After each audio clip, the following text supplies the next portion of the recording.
오늘 사실 본문은 17절부터 여기까지를 다 읽어야 되지만 시간상 끝부분 2절만 읽은 것입니다. 41절 말씀을 같이 한번 보시죠. 시작. 사도들은 그 이름을 위하여 능력받는 일에 합당한 자로 여기심을 기뻐하면서 공회 앞을 떠나니라. 그들은 예수의 이름을 위하여서 능력받는 일을 합당하게 생각을 했고, 또 그렇게 그들이 주님으로 인하여서 합당히 여김을 받고 있다라는 사실로 기뻐했다라고 성경이 기록합니다. 여기 능력을 받았다라고 할 때 이 능력 받음의 의미가 뭐냐? 여기 능력 받다라고 하는 말은 아티마조라고 하는 성경 원문에 헬라어를 사용하고 있는데, 쉽게 번역하면 이 말은 무시를 받았다, 그런 이야기입니다. 멸시를 받았다, 모욕을 당했다, 그런 이야기입니다. 이들이 신앙의 삶을 사는 이유 때문에 멸시천대를 받고 모욕을 당하고 무시를 당했다는 이야기죠. 여러분, 우리가 세상을 살면서 남보다 조금 못 배웠어도 우리는 살아낼 수 있습니다. 또 남보다 좀 못 가진 것 우리는 개의치 않고 살 수 있습니다. 남보다 좀 지위가 낮은 지위일지라도 그것에 대해 우리는 살아가는데 큰 불편을 느끼지 않습니다. 그러나 우리가 가장 격분하고 견딜 수 없어 하는 것이 누군가로부터 우리가 멸시를 받을 때, 누군가로 인하여서 내가 모욕을 받을 때, 더군다나 나의 실수나 나의 허물, 나의 부족함이 없음에도 불구하고 누군가로부터 우리가 모욕을 당할 때 우리는 견디기 어려워합니다. 그런데 지금 이들은 예수 때문에 능력을 받고 그 능력 받은 것이 주님이 자신들을 인정해 주었다고 하는 사실로 이들이 기뻐한다라고 말했어요. 여기 합당히 여기다라고 하는 이 말은 카탁시오라고 하는 말인데, 이 말은 가치 있다고 생각하다, 특권으로 간주하다, 그런 의미가 가지고 있습니다. 예수를 믿다가 예수 때문에, 신앙 때문에 이런 멸시를 당하고 모욕을 당하는 것을 이들은 가치 있는 일로 여겼을 뿐만 아니라 이것이 그들에게 주어진 특권이다라고 생각했다는 말이죠. 그러니까 그들은 기뻐할 수 있었다는 이야기입니다. 그들 인생에 그 어떤 것과 견줄 수 없는 가치 있는 일이고 그들만에게 주어진 특권으로 인식하면서 그들이 그들의 사역을 계속 이어갔다. 죽인다는데 그들은 그 사역을 계속 이어갔다는 것입니다.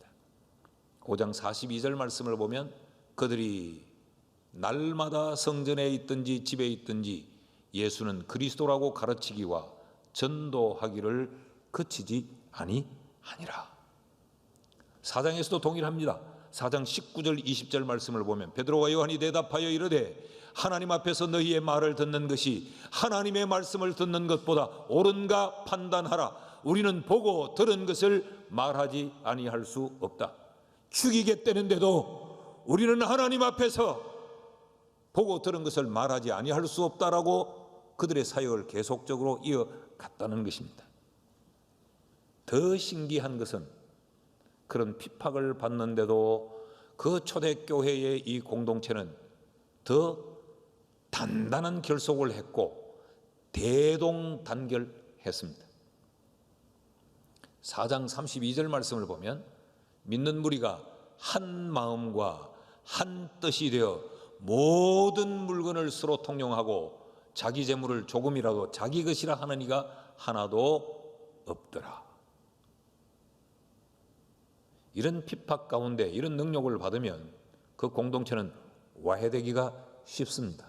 힘 있는 자들에 의해 공격을 당하면, 억울하게 능력을 받으면 포기하고 떠나고 내려놓고 공동체가 부서지기 쉬운데 이들은 더 단단한 공동체로 세워지더라는 거예요. 여러분, 우리는 이런 경우에 이런 유형의 능력을 받으면 우리는 너무 쉽게 무너지지 않습니까? 우리는 감정에 조금만 상처를 받아도 우리는 쉽게 신앙이 흔들리잖아요. 교회에서 이런 모양 저런 모양의 일들을 섬기다가도 우리의 자존심에 조금의 침해만 당하면 우리는 쉽게 하던 일을 팽개칩니다. 원망하고 지금까지 해왔던 것에 대해 후회하고 속상해하고 분노하고. 그런데 초대교회의 성도들은 그렇지 않았다. 어떻게 그럴 수 있었을까? 이것이 오늘 우리의 관심입니다. 사도행전의 그들은 하나님이 베푸시는 기적이 있다는 것을 경험했습니다. 사도들이 능욕당한 이유가 뭡니까? 41절 말씀을 보면요, 사도들은 그 이름을 위하여 능욕받았다 그랬어요. 예수 때문에 능욕을 받았다. 오늘 제가 이 설교를 하면서 성도들 가운데 이런 오해를 할까 봐 두려운 마음이 있습니다.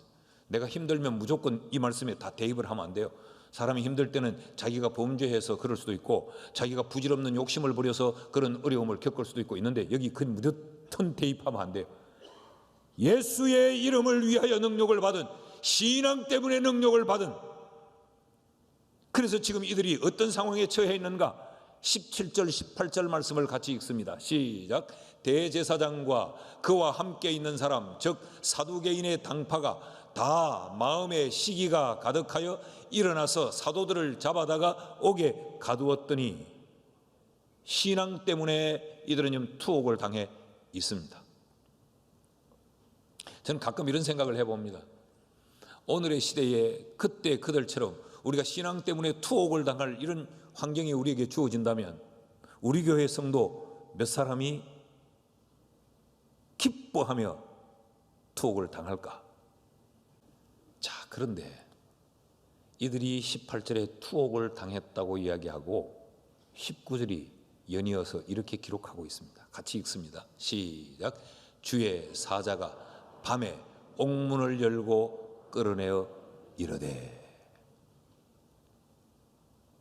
그 사회가 사도들을 감옥에 감금했는데 주의 사자가 그 밤에 그들을 감옥에서 끌어냈다 그랬습니다.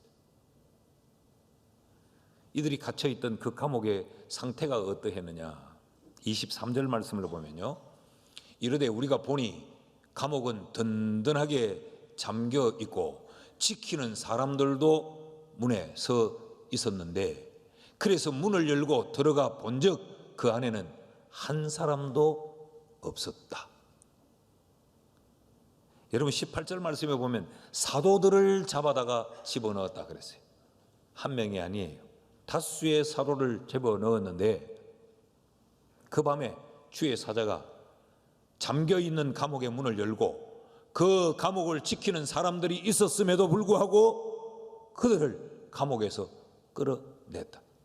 그런데 그 감옥을 지키던 자는 그 감옥에서 이 갇혀있던 자들이 감옥 문을 나간 것조차 알지를 못하고 있었던 거죠. 감옥 문을 열고 들어가 보니까 그 감옥에 갇힌 자들이 하나도 없더라라는 겁니다. 여러분, 우리는 이것을 기적이라고 부릅니다. 기적은 우리의 상식과 우리의 이성의 세계를 초월하여 일어나는 일, 다시 말하면 사람이 보편적으로 할 수 없는 일, 주의 사자가 할 수 있는 일을 우리는 기적이라고 말하지 않습니까? 그 기적이 이들에게 일어났던 거죠. 그러니까 18절에서 사도들을 감옥에 잡아넣었다라는 말과 19절에 그런데 사도들이 그 밤에 그들을 감옥에서 끌어냈다라고 하는 이 18절과 19절 이 사이에 그러나라고 하는 원문에 보면 그러나라고 하는 이 역접 접속사가 들어있어요.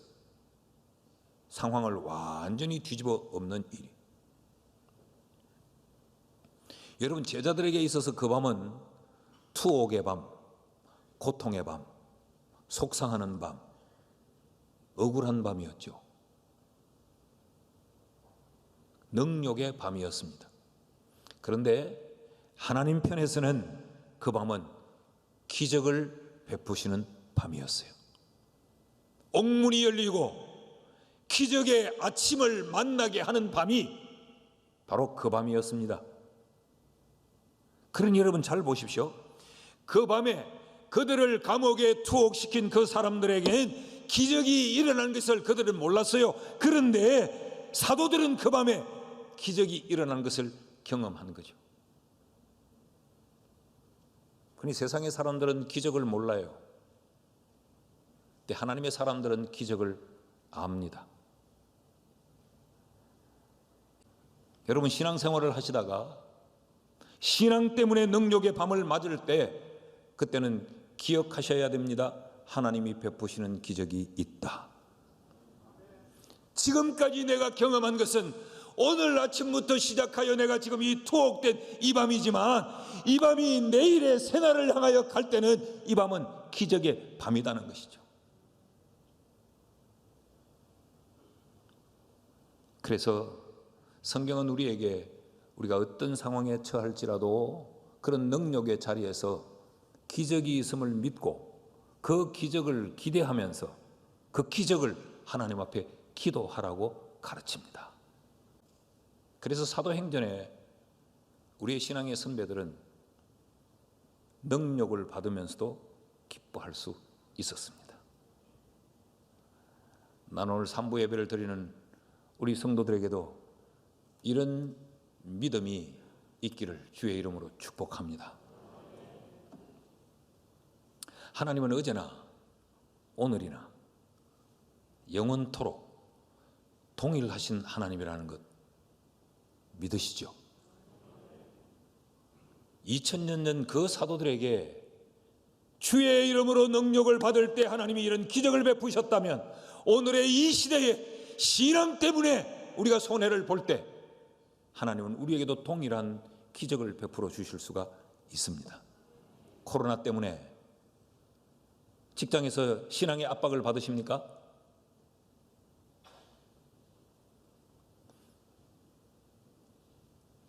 직장에서 신앙 때문에 승진에 불이익을 당하십니까? 신앙 때문에 믿음의 배우자를 찾으려니까 그게 쉽지 않아 결혼이 늦춰지고 있습니까? 예수 믿기에 아무런 직장이나 아무렇게 찾을 수 없어 주의를 성수할 수 있는 직장을 찾으려니까 취업이 어렵습니까? 그래서 속상하고 그래서 분하고 그래서 마음속에 한이 쌓여지고 그래서 슬그머니 신앙생활에서 물러서고 슬그머니 신앙을 감추고 코로나 앞에서 내 신앙을 던져버리고 초대교회 사도행전의 사람들은 그러지 않았습니다. 하나님의 기적을 믿었습니다. 오늘 이 시대에 우리에게 이런 기적을 믿는 믿음이 필요한 줄로 믿습니다. 둘째로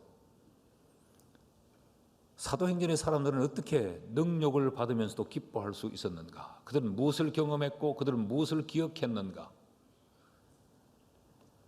하나님이 베푸시는 기적이 있음을 그들이 경험했을 뿐만 아니라 그들은 하나님이 붙여주는 사람이 있다는 것을 알았습니다. 자, 사도들을 공격하는 것은 개인이 아니고 세력이었습니다. 우리가 쭉 17절부터 읽어보면 사도들을 공격하는 사람들은 다 함께 모이고 그들이 다 그러면서 그들 이 표현이 반복적으로 나와요. 그러니까 집단적 세력이 이들을 능욕했다는 이야기죠. 그 능욕의 정도가 33절 말씀을 보면 그들이 듣고 크게 노하여 사도들을 없이 하고자 죽이려고 했다라는 것 아닙니까? 그렇다면 지금 사도들의 목숨은 바람 앞에 등불 같은 거죠. 풍전등화의 인생이 바로 그들의 그 순간의 삶의 시간이었습니다. 그런데 그렇게 사도들의 생명까지 옥죄어 오던 그들 중에 갑자기 그들과 결을 달리하는 사람, 그들과 마음을 달리하고 생각을 달리하는 한 사람이 등장합니다. 34절 말씀을 보십시오. 다 같이 시작. 바리새인 가말리엘은 율법 교사로 모든 백성에게 존경을 받는 자라. 공회 중에 일어나 명하여 사도들을 잠깐 밖에 나가게 하고. 바리새인 가말리엘이라는 사람입니다. 이들이 그 공회가 사도들을 능욕할 때 그들 가운데 일어났습니다. 일어난 이 바리새인 가말리엘이 누구냐? 그는 율법 선생이었다 그랬어요. 율법 선생인데 단순한 율법 선생이 아니었어요. 모든 백성이 존경하는 사람, 신뢰와 덕망이 있는 사람이었습니다. 근데 그가 그 공회 앞에, 어마어마한 그 힘을 가진 공회 앞에 일어나서 명하여 사도들은 잠깐 나가 있으라라고 말했다. 이 사람은 존경을 받을 뿐만 아니라 막강한 힘을 가지고 있는 사람이었어요. 그 사람이 사도들을 잠깐 내보내고 이렇게 말합니다. 38절 39절을 보십시오. 같이 읽습니다. 시작. 이제 내가 너희에게 말하노니 이 사람들을 상관하지 말고 버려두라. 이 사상과 이 소행이 사람으로부터 났으면 무너질 것이요, 만일 하나님께로부터 났으면 너희가 그들을 무너뜨릴 수 없겠고 도리어 하나님을 대적하는 자가 될까 하노라 하니. 무슨 이야기입니까? 지금 우리가 능욕하는 이들 가만둬라. 만약에 자기들의 생각과 자기들에 의해서 이 일을 하면 자연히 이것은 소멸되고 말 것이다. 근데 만약에 이들이 하는 일이 하나님으로부터 주어진 하나님의 일이라고 하면 우리는 큰 죄를 짓는 거다. 이들을 핍박하면 하나님을 대적하는 대적의 행위가 된다. 지금 이 사람은 뭘 생각하고 있습니까? 하나님을 생각하고 있습니다.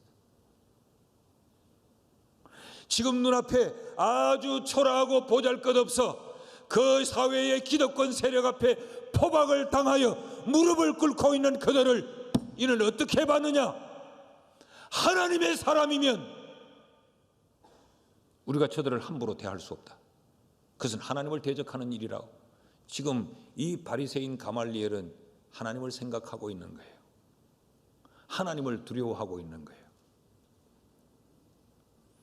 그러면 이 사도들을 능욕하던 제사장들은 누굽니까? 사도들을 능욕하던 바리새인들은 누굽니까?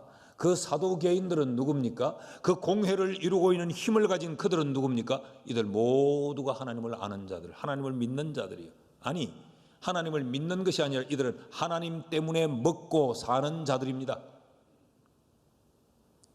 그런데도 그들 가운데 바리새인 가말리엘 이 사람 한 사람을 빼고는 하나님을 생각하는 자가 아무도 없었습니다. 모두가 자기들의 욕심만 생각한 거예요. 모두가 자기들의 계산만 먼저 놓은 거예요. 내한테 얼마나 유익이 있을까? 난 이걸 꼭 하고 싶어. 자기들의 계산과 자기들의 아집과 자기들의 욕망에 붙들려서 사도들을 능욕했지, 이들은 하나님을 생각하지 않았던 것입니다. 인기관리상 이 말 하기가 쉽지 않습니다.